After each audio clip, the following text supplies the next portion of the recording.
I'm very pleased to welcome back a guest we haven't seen in some time. Lee, how are you? Been better, but I'm here, so great, I guess. Yeah. And Yeah, there before you we say too much, we should let everybody know that we haven't seen you in a while because you've had another stroke, right?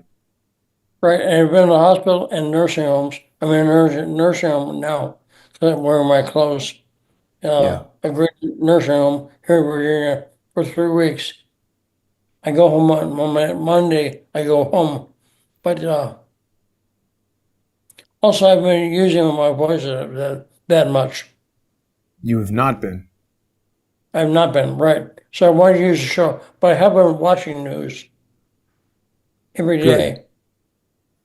Yeah. I mean, it's been a lot of crazy news happening. Forgive me for being distracted. I just wanted to make sure I have the right graphic here because I want everyone to know that we're going to be doing one of our sponsor exclusives coming up, and everybody's going to be able to sponsor you, Lee, on patreon.com/Stranahan and watch us on there. We want to talk about your insights into the Charlie Kirk assassination and the impact that this is likely to have on young conservatives in America moving forward. It's really an unprecedented, for this type of figure, we haven't really seen anything like this since, Robert Kennedy. I mean, this type of assassination, it was so brutal. Right now, we're talking about that. One thing is the footage is very explicit and very clear, right? Yeah, difficult to look at for many people, I think. And you were asking about the kids, Jason. And look, the kids are not going to be able to avoid that footage, right? Well, when they get older, I think, yes, this is that's really in many ways like, I think about those young kids, it's two different situations, right? He's got a 3-year-old daughter and a 1-year-old son.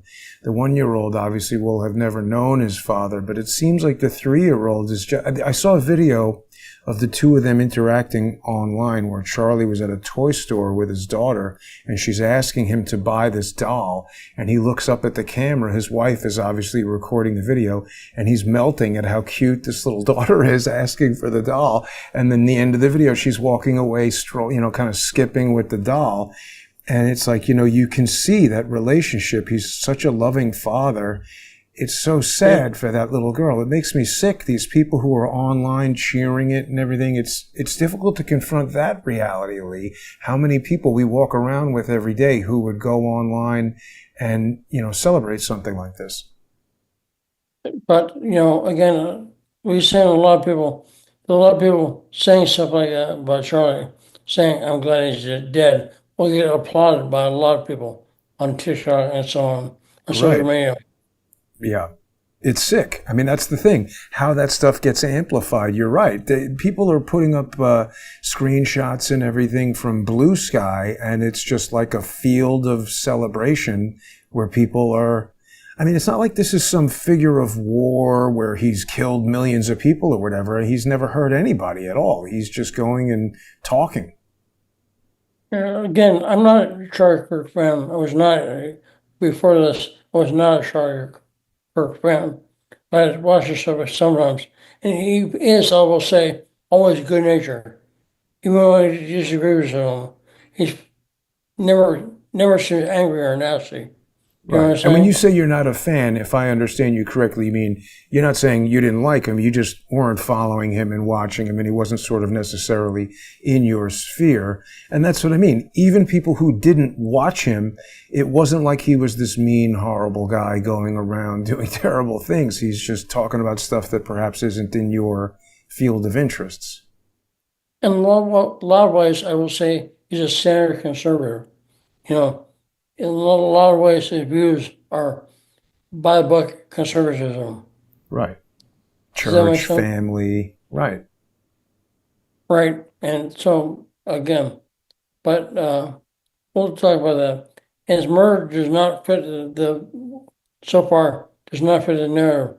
A lot of people want to say it's the left who did this, it's the left. Now, I don't agree, actually. because don't consider trans issues left or right issues. Left defends them more, but I consider trans issues a unique thing. Yeah, fringe, really, right? I think so, but again, I take a look at Black and Jenner, Sorry about that. Bruce Jenner, right? Sorry, say again? Take a look at Caitlyn Jenner. Right. Yeah. That's a conservative trans person. Kind of unique in that regard. Yeah, the transgender issue is a very unique thing. But let me take you back from that for a second, because you're saying, the left, people don't agree that. What do you think about just the fact that the FBI came out and said, oh, after 33 hours, we caught this person? A lot of people, maybe including me, just don't even believe anything that the FBI or Kash Patel says. Glad you brought this up, Jason. So the murder, I don't want to talk about personally.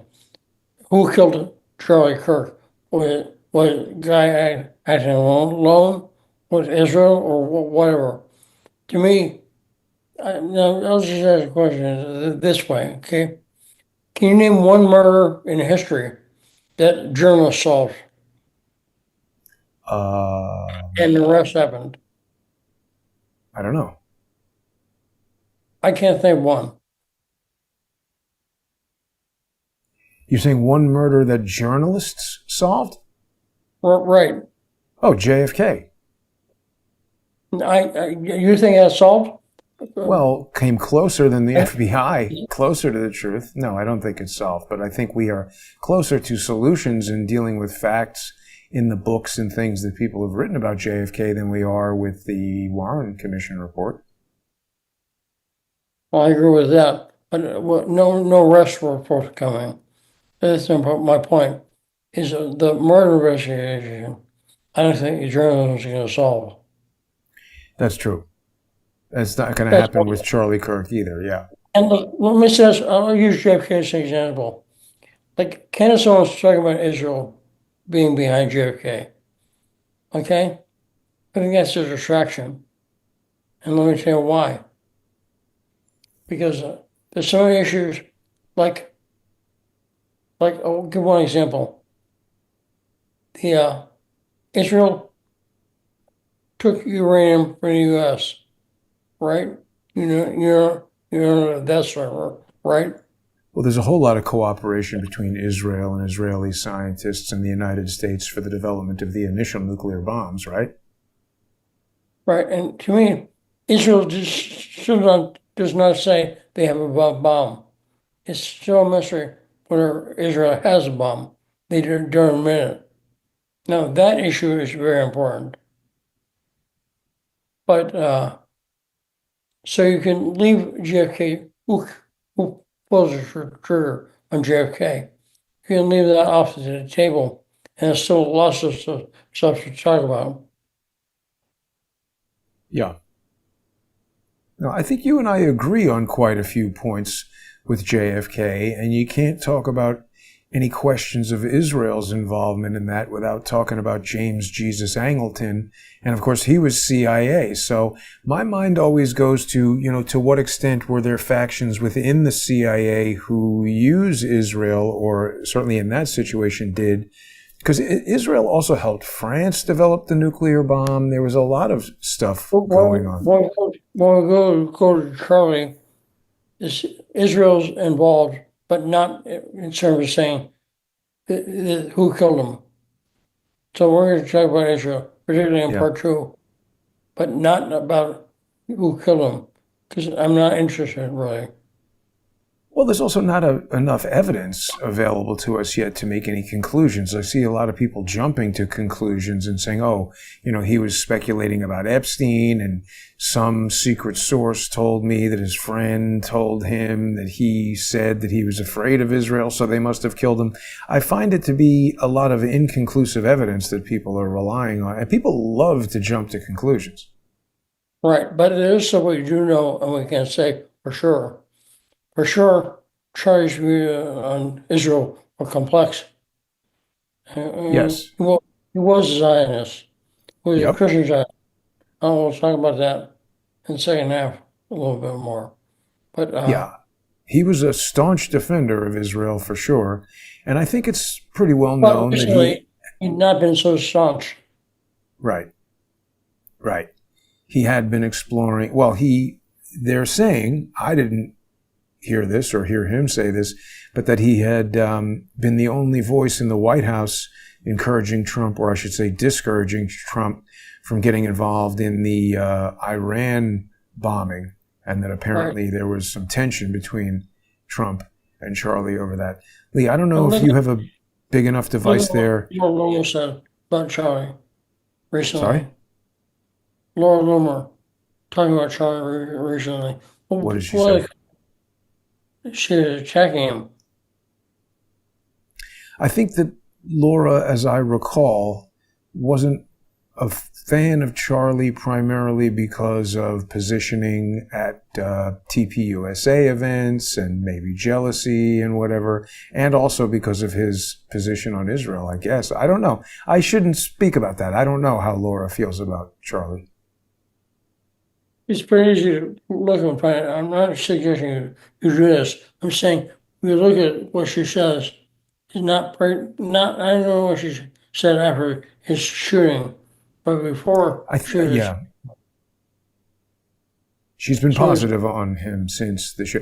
My recollection was I was in Florida going to a TPUSA event, and I asked Laura if she was going, and she said no due to some just personal tension between them, which I presumed was jealousy over who's more famous, or she wasn't allowed to speak there, or whatever. But I don't know why they didn't get along.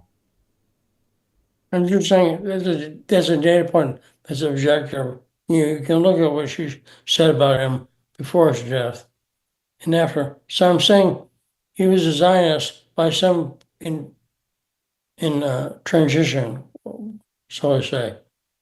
And my friend Yakov Shapiro will come up in the second half as well. Okay.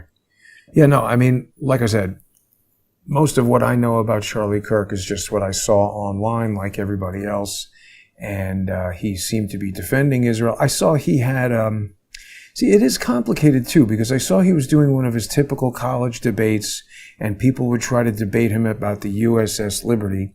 My personal feeling about the USS Liberty is that Lyndon Johnson had more to do with sinking that ship than it being like an Israel plan to attack America.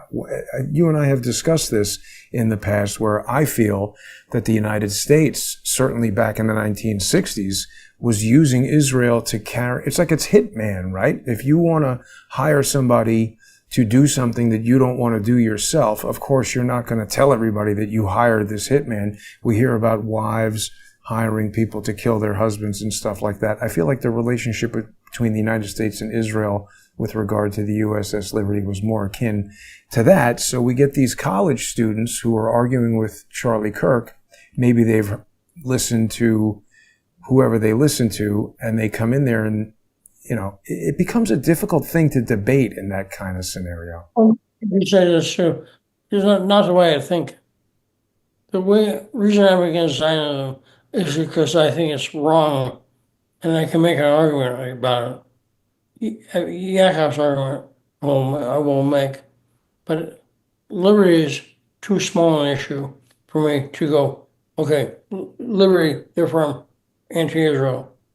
That's But nuts. a lot of people do that. A lot of people do cite that. And see, the part of this overall thing that intrigues me is how things like that are used to manipulate people's emotions and polarize everybody. That's my biggest interest in this Zionism, anti-Zionism debate, is how it is used to polarize two sides. It's just like black versus white, Israel versus Palestine, Nazi versus Jew, Zionist versus anti-Zionist. It just feels like there are these debates that come up that certain parties want to stoke so that everybody is fighting, and then it leads to a huge catastrophic outcome. And at the end, someone sitting on top of all of that is dividing up the lines. That's exactly the way modern Israel was created at the end of World War II. And it's, they can poke a stick into that. You're incorrect, though. That's not when Israel was created. When was it created? After World War II ended. Incorrect. Was when modern Israel was created as a nation. Created Israel. The Balfour Declaration. Set aside the land. When it was recognized as a country, I'm saying. Wasn't that 1948? It's a permanent country, but everything was in place. I'm not trying to go to the Balfour. You go back a million years. I'm just talking about this notion of polarizing two sides, creating an argument, and then saying, okay, we're ending the argument, and now we're splitting up the land. It's the same thing they're trying to do in Ukraine right now. It's when what you're talking about happened originally, around 1917. The Balfour I understand that backstory, but in other words, when they rewrote the map and they redrew the borders at the end of World War II, and all these nations' borders changed, just like, I'm just saying, to me, there seem to be powers that aren't what we, the public, are led to believe. Something sitting on top of the U.S. government or behind it, whether it's the CIA or the deep state or whatever you want to call it. That's why I think the argument you have to know the history. You have to get the history right. You're getting too into the details of what I'm trying to say, Lee. I'm not talking about the specific date of when it was formed. I'm talking about the practice of polarizing two sides against each other. So at the end of World War II, when they said, this is Israel, Palestinians get out, the British, the French, the United States, everything that is NATO now, it's the same power authority that now is trying to perpetuate a war in Ukraine. And why are they doing this? Because they want to polarize two sides and keep war going so that they can stay in power, is what I'm saying. We'll talk about more in part two, but my argument is that we're talking about the same thing, actually. Actually, when you look into history, you have to go back a million years. This century, last century, 1917 is not, the Rothschilds are not 1,000 years ago. Okay? Well, but see, now you're hitting on what I'm talking about. The Rothschilds were super banking billionaires, and we have similar types of interests today. International globalist type, money magnates who don't particularly care about any country. They just care about power and control, and they can manipulate these things. This goes back to Charlie, because what we're hearing, I haven't seen direct evidence of this, but what we're hearing is billionaires who were funding his organization didn't like what he was saying and were putting pressure on him, and people are making allegations that those types of powers killed him. So I agree with you from the standpoint of, was it this kid, and did he have a transgender girlfriend, and who was helping him or who wasn't helping him? That's kind of a smaller question than this bigger idea of, what is the power structure behind all that? But I know you need to be kind of like resting your voice a bit, and we want to get to our sponsor exclusive segment.